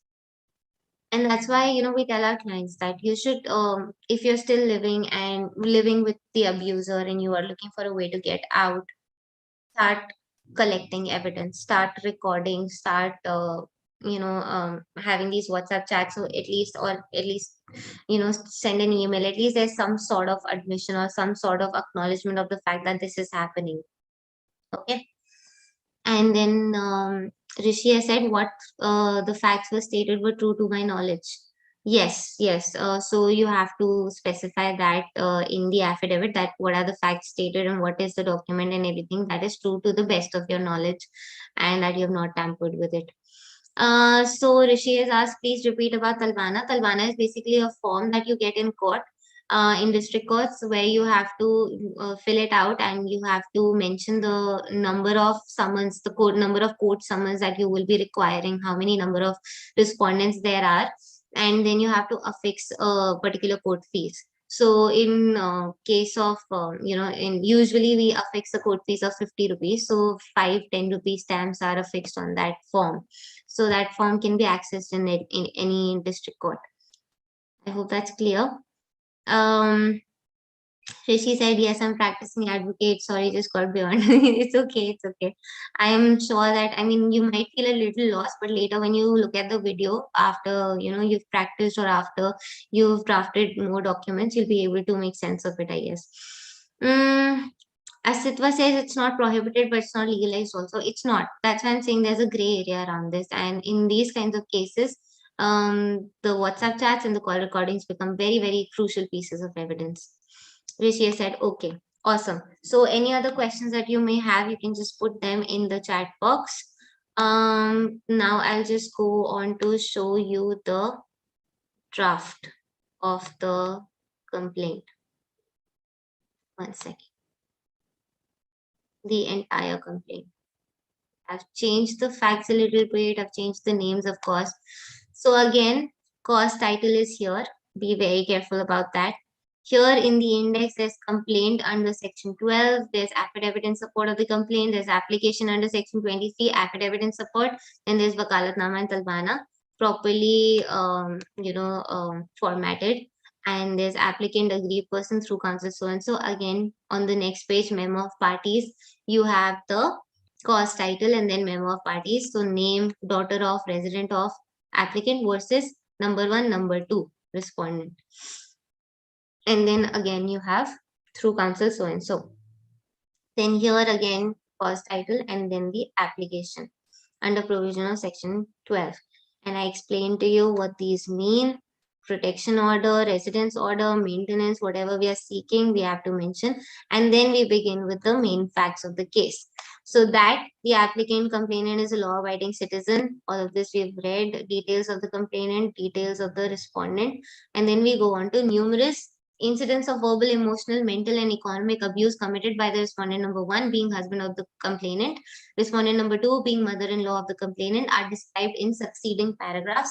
And then we go on to talk about the sequence of events, the series of events in a chronological order.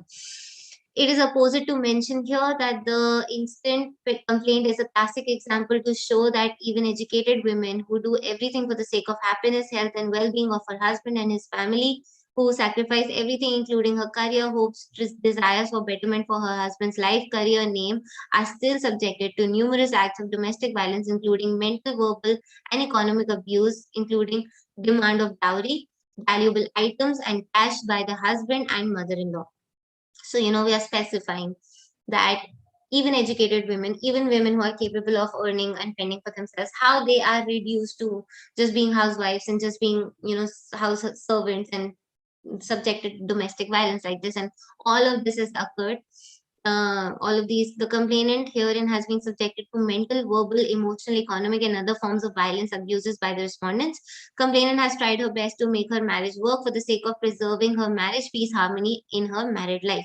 Now, this becomes very important to be specified because you also have to show to the magistrate that, see, we have done everything in our power to maintain peace and harmony, but this is what has happened. We've been kicked out, and we are educated, we are professionally capable of earning, and yet we have been treated like this. So that creates an image, a picture in the mind of the magistrate right in the beginning, that yes, this is not done, and that you have to look into it. And then you go on to when the marriage happened, what happened, how the dowry was demanded. Here only I've mentioned everything. Prior to the marriage, the couple connected through so and so, Jeevan Sathi, and on this and that, and all the dates and everything has been mentioned here. And here I've written, when the applicant asked respondent if she should herself talk to respondent number 2 about thalassemia, respondent number 1 reassured the applicant that there was no need for this and that he would talk to his mother himself whenever he felt he should. Thereafter, the couple had started talking on phone every day. So, here I'm saying that I'm emphasizing on the fact that I was not allowed to inform the mother-in-law, and the mother-in-law later used that to harass her. And then we go on to explaining what happened, how many taunts she received at the time of marriage, and so on and so forth. If we'll go on reading everything, we will be here all day. So I'm not doing that. I'll just take you to the main things.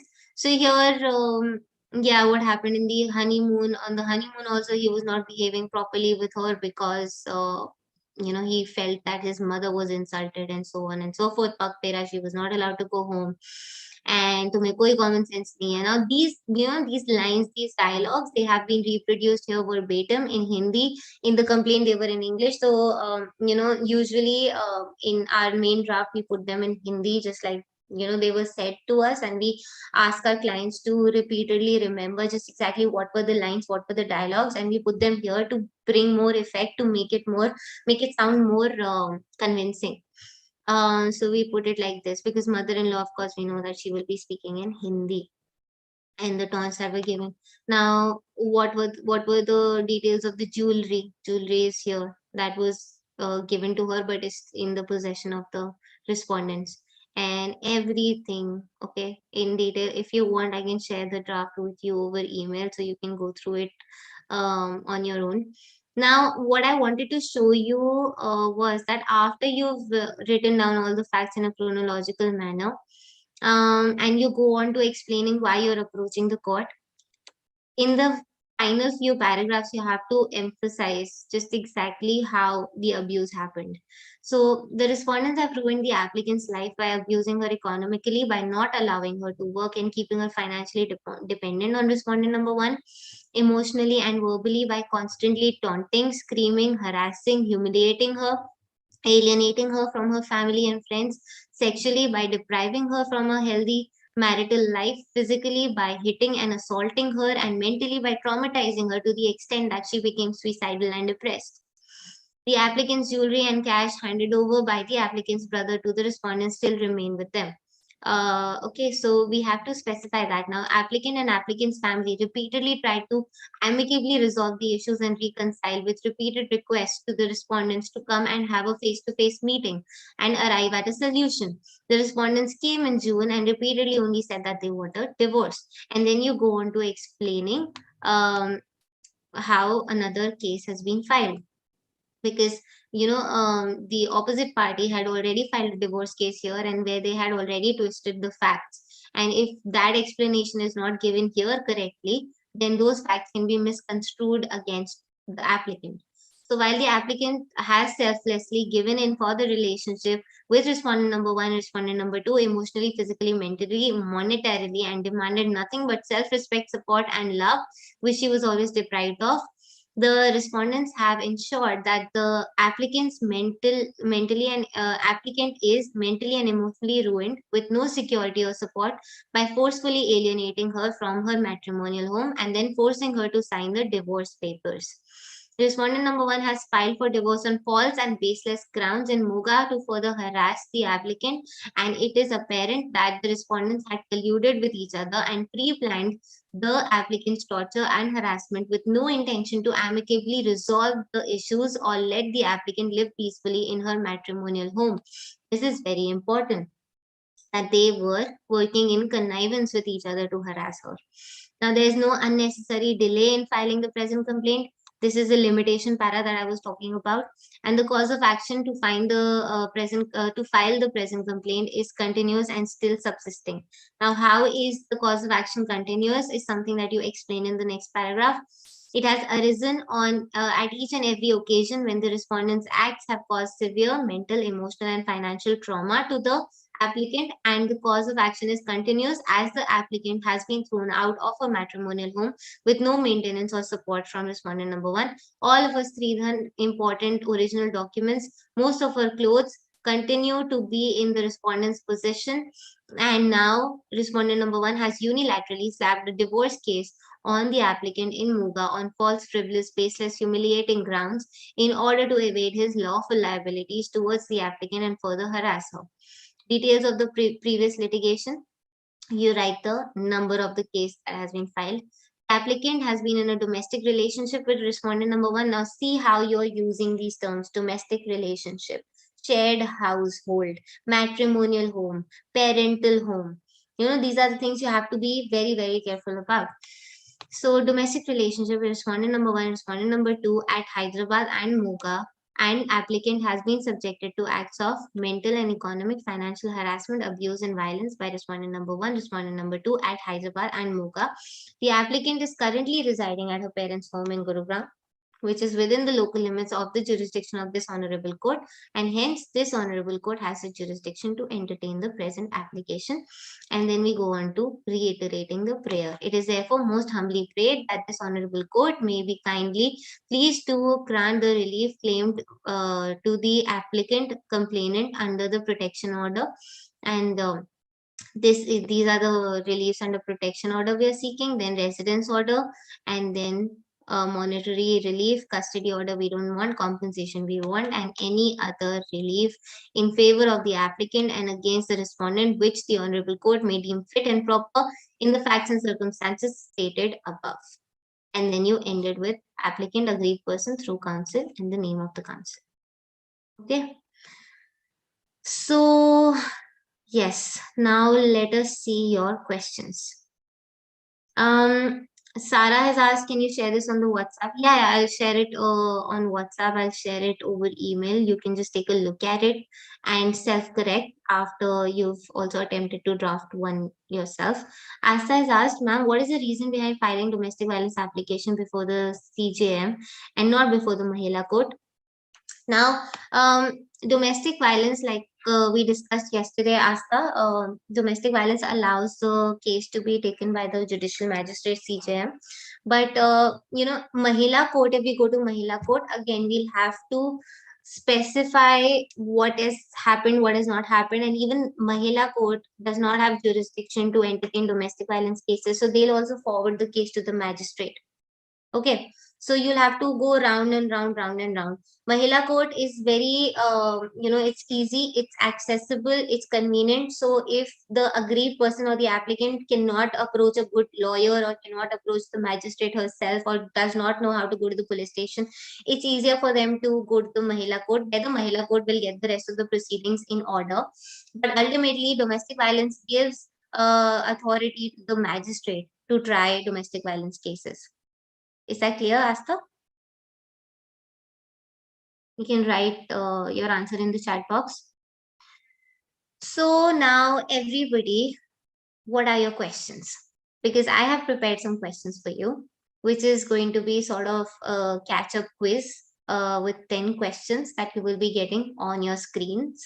I believe people who are watching us on YouTube Live will not be able to see the questions, but I'll read the questions out loud and discuss the answers by the end. So just to make sure that you remember your key takeaways from this workshop, and of course, we'll be officially closing in just a bit. So are there any questions that you would like me to address before we go on to that? So Asta has asked, is it the prerogative of the complainant counsel to file it before JMFC or the CJM? So you go to the CJM, okay, you can just write CJM while you are drafting. And then, like I told you, based on the police station and the jurisdiction, the filing at the filing counter only, they'll tell you which court your case will go into, and then accordingly your draft can be revised. So they give it to judicial magistrate first class according to the name of the court and the name of the judge that has jurisdiction over the police station which is near the area of the applicant. Okay, so according to that, we change the name of the judge in our draft later. So Sarah has asked, can a friend file a complaint on behalf of a grieved person? Yes, Sarah. So yesterday, not a complaint to the magistrate per se, but a complaint to the protection officer, a complaint to the service provider, a complaint to the medical practitioner. Anybody can go to the nearest police station, anybody can go to the nearest service provider and protection officer and tell them, even if it's not a friend, even if you just know somebody who's going through somebody and you know that they're suffering domestic violence, you can just go and report.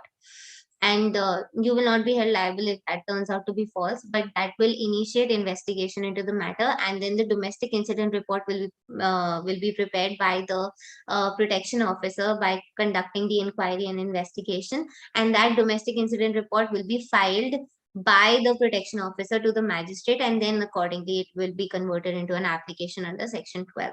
So if the aggrieved person does not directly go and report the case, then anybody can report to the nearest police station. You can also file online complaints. I gave you the link yesterday on NCW, National Commission for Women. So we have a very long question from Rishi. Let's read that. Ma'am, when a husband filed divorce petition against wife and later withdrew it, after some days, wife filed an FIR against husband under section 498A for committing cruelty on her. After that, husband filed a quashing of FIR application in the High Court, and in that application, he did not disclose that he filed the divorce petition previously and later withdrew it. Now, does the judge reject the quashing of FIR application due to the fact that he suppressed the facts of divorce petition filed and later withdrawn? Does it constitute suppression of material facts? Now that will depend entirely on the facts of that divorce petition. What was in that divorce petition that he did not mention it or he chose not to mention it? If it is material or not has to be proved in court. So you'll have to, if for example I am on the side of the woman and the husband has filed for quashing of the FIR, then I will be arguing if I got the divorce petition and the divorce petition was so horrendous and based on such humiliating facts that it actually ruined my reputation and my standing, and especially when it was based on false and frivolous facts and I was actually subjected to cruelty, then I can use that to argue in court that the applicant or the appellant has or the petitioner has intentionally, with malified intentions, suppressed material facts. So are you understanding? It totally depends on the strategy of the case. It totally depends on what you're trying to say and how you're trying to say it, and that will depend on, in this particular case, that will depend on the facts and the circumstances under which the divorce petition was withdrawn. Okay, got it? Okay, Sarah, Rishi got it. Awesome.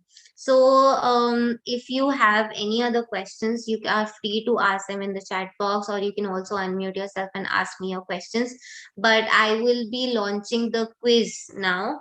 So all of you who attended both days, and yes, towards the end, I'm also going to ask for your feedback and try to understand what you learned, what you took away from this workshop.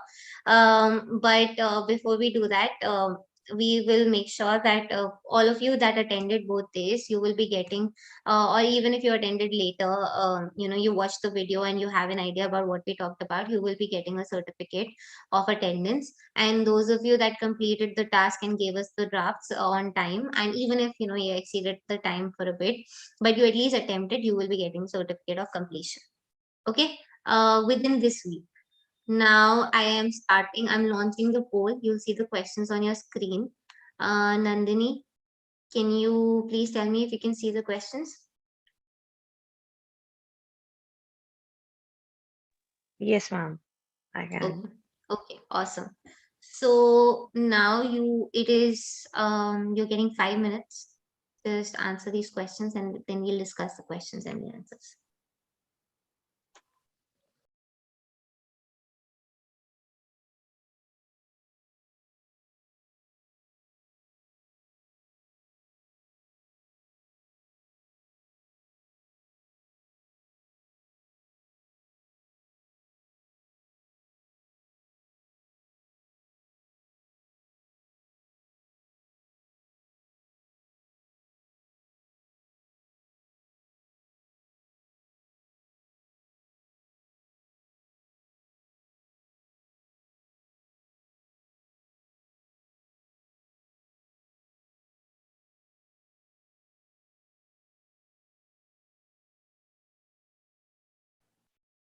Asta, you can't see the questions.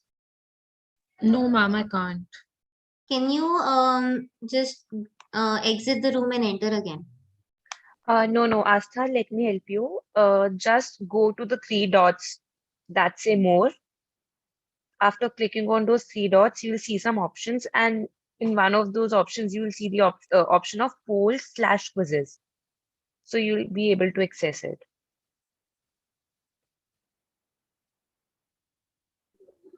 Where can I find the more option? Are you seeing any three dots No, on I'm your not. desktop? I'm not. I'm not. Are you using your phone, Asta? I can't hear you. I'm using my laptop. Okay, so at the bottom of the screen, after reactions and apps, there is more written. You can't see that? No, ma'am. Okay, so Rishi and Asta, both of you, just exit the room and enter again. Okay, you'll be able to see the poll then, hopefully.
Can you see it now?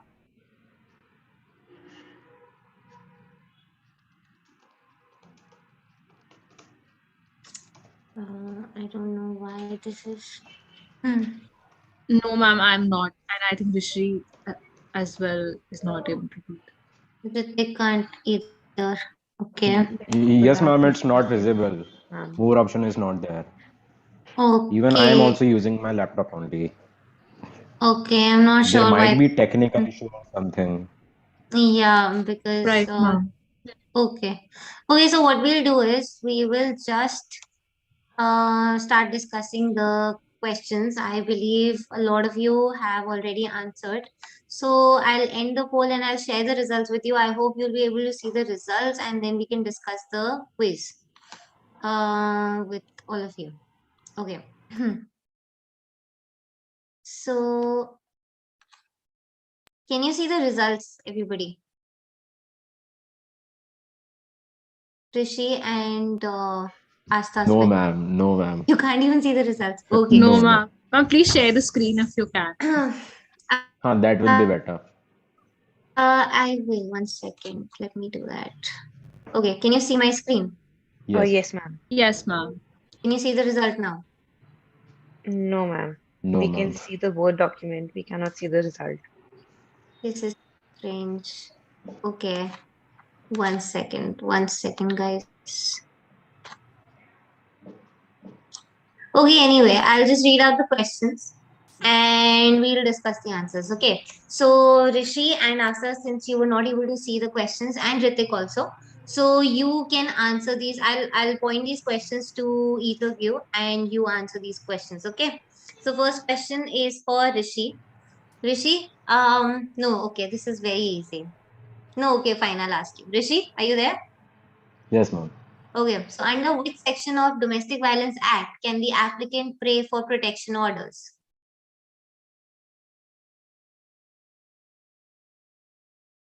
Rishi, I'm waiting for your answer. It might be 18 or 19. I am not confirmed. Did you check? No. No. Okay. Okay. It might be 18 or 19. I am confused. Okay, so it's section 18. It's very important. Protection Okay. orders are, sought very, very urgently. So you should know what protection orders are. So the results that we got out of that, 57% people answered section 12 and 43% answered section 18. So the correct answer is section 18. Okay. Now then we had match the following. So, okay. This will be pointed to Asta then. Asta, you ready? Yes, ma'am. Gearing up for your question. Okay, awesome. I think you don't even need the options. I'll just ask you what they are and you just explain. Okay, what is a memo of parties?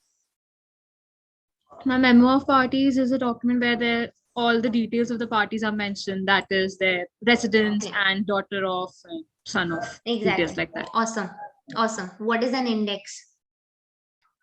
Index consists of all the documents that have been filed, like the application, the affidavit, and if there are any annexures and all. Yeah. So you can call it a table of contents. Table of contents. Particulars, and the most important thing, page numbers must be mentioned in the index.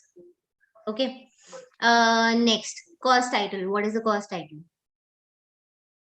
Cause title means the I think, ma'am, the cause title was the parties, or I think the heading, it was the heading, that is application under section so and so that has been filed, or the parties. No. I am confused. Yeah. No.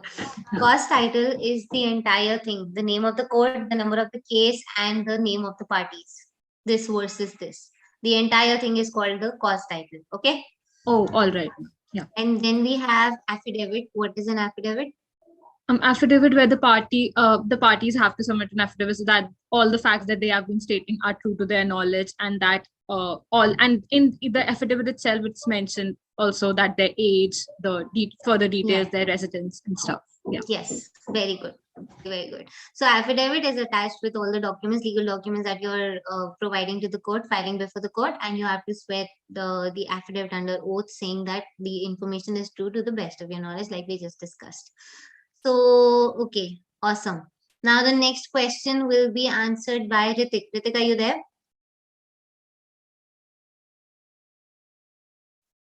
Ritik, it's a very easy question. Yeah, you can unmute yourself. Yes, ma'am, I'm there. Okay, awesome. I'm asking you this question, you answer it. Okay. So the question is, only the aggrieved person can report domestic violence. Is it true or false? We just discussed. False, ma'am. Very good. Anybody can report domestic violence. Awesome. Next question. Now I'm having fun with this. Okay, let's choose some. Angad, would you like to answer the next question? You can just unmute yourself.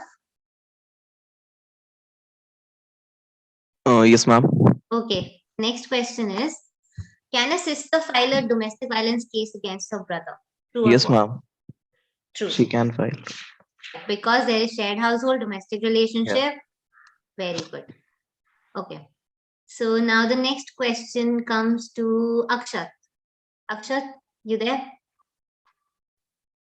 Good afternoon, ma'am. Am I Good. audible? Yes, you're audible. Good afternoon. So Akshat, your question is, it's kind of tricky. What comes first in the draft? And you have 4 options. I'm giving you the 4 options. So you listen to the options and then answer, okay? The first option is case number. Then you have court name. Then you have index or memo of parties. What comes first? Option B, ma'am. Court name. Court name comes first. Very good. So by this, after seeing the options, you'll be able to see we're not talking about what is the first document. We're talking about what comes right on top. So awesome. Great answer. Next we have, let's ask, do we have any volunteers? Or wait, I'll choose somebody.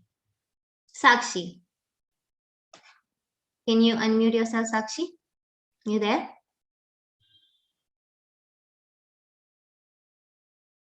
Okay, I guess Sakshi is not there. Sejal. Sejal, are you there? Yes, ma'am. Am I audible? Yes, you're audible. So, Sejal, the question is, what kind of immediate reliefs can be granted in the absence of the opposite party? And you have 4 options. So, the options are A, protection order, B, residence order, C, custody order, or D, all of the above. Ma'am, I think all of the above. Very good. So the interim reliefs or the immediate reliefs that can be granted while the case is still going on in the absence of opposite party are all the orders that can be granted in the main application at the end of the case also. So really, really awesome. Next question is for Shreya. Shreya, you there?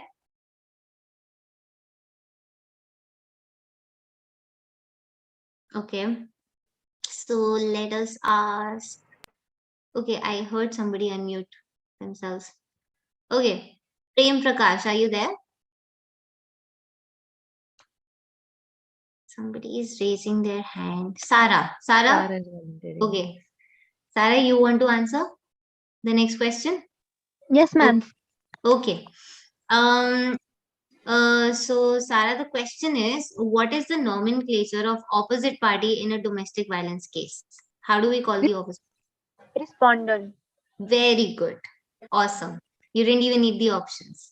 Okay. Sakshi, you are there, but you can't access the poll. Okay, it's okay. I'm asking one question to each audience member. So Sakshi, you can just unmute yourself and tell me you're there. If it's Yes, ma'am. Good afternoon, okay, ma'am. good afternoon. So the next question is, what is the nomenclature of a judge in a domestic violence case?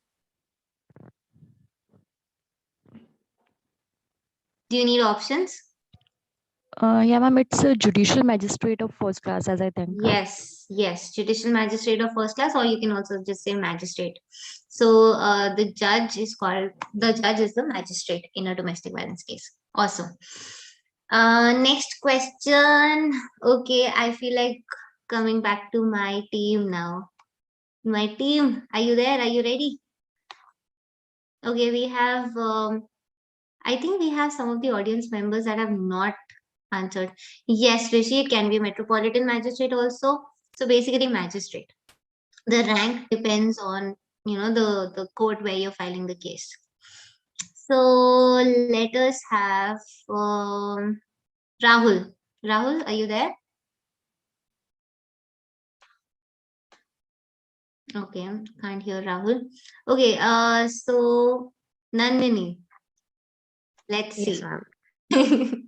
Okay, so Nandini, what is the nomenclature for the order passed in the absence of the opposite party? Ex parte decrees, ma'am. Very good. Ex parte order.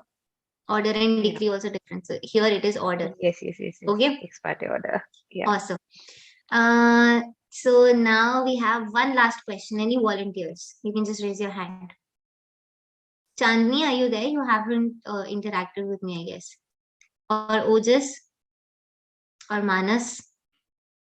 Any volunteer? Astitva is also there. I can't. Who is this? Hi, Ojas. Okay, last question for you, Ojas. Is there any limitation period to file domestic violence complaints? No. Great. There is no limitation period. Yes, Awesome. Awesome, guys. With this, we come to the end of our 2-day workshop. I would love to hear from you if you thought that it was valuable, if you thought it was productive, if you learned something important. I would love for you to unmute yourselves and talk to us. And I would also be circulating a feedback form with all of you on the WhatsApp group. Would love to hear how your experience was so we can improve. And of course, I would love to give my heartfelt thanks and love to my team members, all of my team, my Raw Chakra team for the month of December. Nandini, Prakhar is here. Then we have Gitika is here. Gitika hosted yesterday. And Siddharth, I don't know if Siddharth is here. Siddharth has designed the posters. Shrey has designed the posters. And all of us have been working around the clock, and we did not even get their weekend to make this event happen. And thank you so much for so much dedication. And mind you guys, all of these people, they're doing it for the first time. My entire team is doing it for the first time. And it is Law Chakra's first workshop. So I'm so glad that I have so much love and support from all of you, and my team is by my side. And we would also take one picture towards the end before we close. But I would love to hear from you. How was your experience? Ma'am, Yes, Sarah. ma'am, was my first workshop that I attend any type, and it was so good. I learned so many things. I honestly, I just attended this workshop for the certificate at first, but now I learned so many things. I have seen some domestic violence complaint in front of me when I was a girl, and I feel very bad, so I can do nothing about it. And now I learned so many things, and thank you for this, and thank you for the team. Wow. And if you're arranging any further workshops, can you please invite us so we can learn about other things also? You are always welcome, Sarah. Thank you so much for sharing your experience with us, and the fact that you feel like you've learned something, that you feel better equipped to deal with situations now. That itself is the biggest reward we could have gotten. And please follow our social media channels. You can follow our Instagram and LinkedIn. And I believe we shared the links yesterday. We can share the links today also. Nandini, if you could just share the links in the chat box for everybody. So just follow our social media channels. Whatever workshops and webinars will come up, we will be sharing those updates on our social media channels. So we would love to have all of you with us in our future events also. I believe we are not getting the links. I'll look for the links. I'll share in the chat box with all of you. So just follow us, so you'll be regularly updated.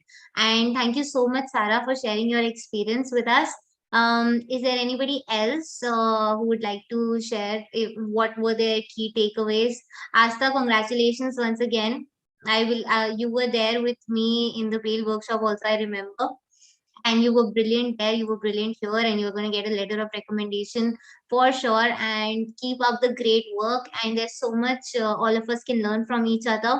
And the fact that so many of us tried it for the first time, and we learned something, we grew together, and we were courageous enough to give it a shot at such short notice. So that itself, and especially of course there's so much, it's very cold, guys. So I'm very, very, very, very proud of you that you're doing this on a Saturday and Sunday. Goes to show your dedication. And like you said, certificates, I'm not saying that you should not look for certificates. Of course you should. Why shouldn't you? If you don't have a certificate, if you don't have anything to show for it, why would you do anything in life altogether? But we will make sure that you get the certificate if you've attended, if you've learned, if you've gained something from it. But the fact, like Sarah said, that you also gained knowledge, you also gained some new skills in your toolkit for your own self in the future, to make sure that you're better equipped to deal with situations as a lawyer, as a human being, to help people who really need it. That just always remember this. And like we are doing this today, I would urge all of you to commit to yourself, to promise yourself, not us, yourself, that you will pass on your knowledge and your learnings to the upcoming generations, to other people who are lost and confused, who don't really know where to begin. Just be open, be generous with your knowledge. Don't hide it, don't be so secretive about it. There's no point. My I always say this, one of my bestest friends, she actually said this to me once, and it has stuck with me. Knowledge that does not travel shrivels. So always make sure that not only you're gaining knowledge, but you're also sharing it. You're also growing with it. You're also having conversations that matter and that mean a lot uh, to the world, to make this a better place for us, for our future generations. So thank you so much, everybody. Thank you, Asta. Asta said such a great workshop. We had a productive workshop. Thank you so much. I would urge you to also fill out the feedback form where you can tell us anything we could do better. And now I'll just, I guess, Nandini, any parting words? Thank you And so much, everyone, for joining with us today. It was a wonderful session, and thank you, Sanya ma'am. It was such a great opportunity, and it was lovely hosting with you. Thank you. thank you so much, Nandini. You were incredible. And Gitika was Thank you so incredible, much, and the ma'am. entire team. I'm so happy. Yes, So of happy course. that I have all of you. Akshata Jatin, I must apologize for not submitting as I was engaged in a writing competition. Even so, I will complete my draft for your review. Yes, please do. Just, it's about your learning and your growth. And don't worry, since we had to complete the workshop in 2 days, the deadlines were short and we wanted to get you thinking. So, whenever you want to give it a shot, just give it a shot, and I'll be here for you. Sejal has said, thank you for making a weekend so productive. Thank you so much. Thank you, Asitva. Thank you, Good everybody. afternoon, ma'am. Good afternoon, Rishi. Yes, ma'am. Ma'am, I'll also prepare my draft and I'll share with you for review once. As yesterday, I might not able to attend the workshop Mm-hmm. on a live basis, but Mm-hmm. I have attended it today morning Mm. before attending this live workshop, live webinar, Yes. and I have really Yes. gained a lot. You have teased a lot important point about jurisdiction, how to go about the complaint and all, and that is very useful most of the time. Uh, as I am a first generation lawyer and have started practicing since last 4 or 5 months, so it is really important that sometimes we miss about the jurisdiction Uh, we lost you, Rishi, I think. get the case admitted Yeah. and proceed further. So it's really a great learning, and I've also attended your course before, so I know Yes. how communication Rishi, we lost you again. Thank you so much, Rishi. But I know what he was trying to say. He was my student before, and I'm so glad that my students have stuck by me. Prakhar was also, I guess, part of the bail workshop before this. Prakhar is also a part of Law Chakra team. Thank you so much, Prakhar. I'm so glad. Thank you so much for your wonderful, kind words. We'll take a picture also. Before I forget, actually, I had to make an announcement towards the end today. I completely forgot. So, guys, I'm coming up with the first Law Chakras course in January. You will be getting the updates on our social media channels, and the website will also go live in a few days.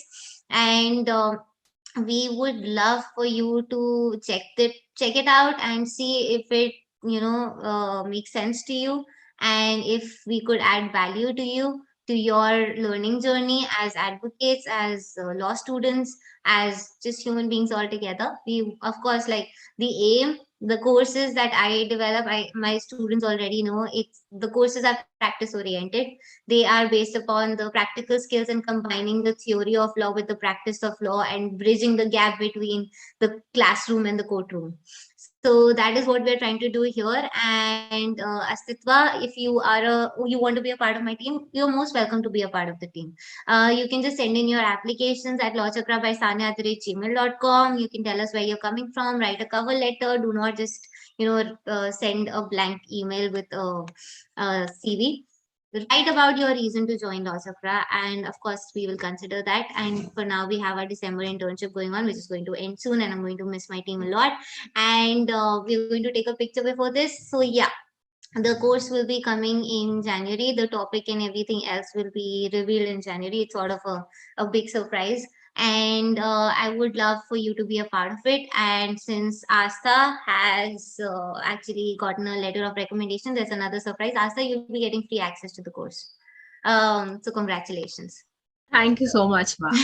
That's Yeah. great. That's great. Thank you so much for being here. And now I believe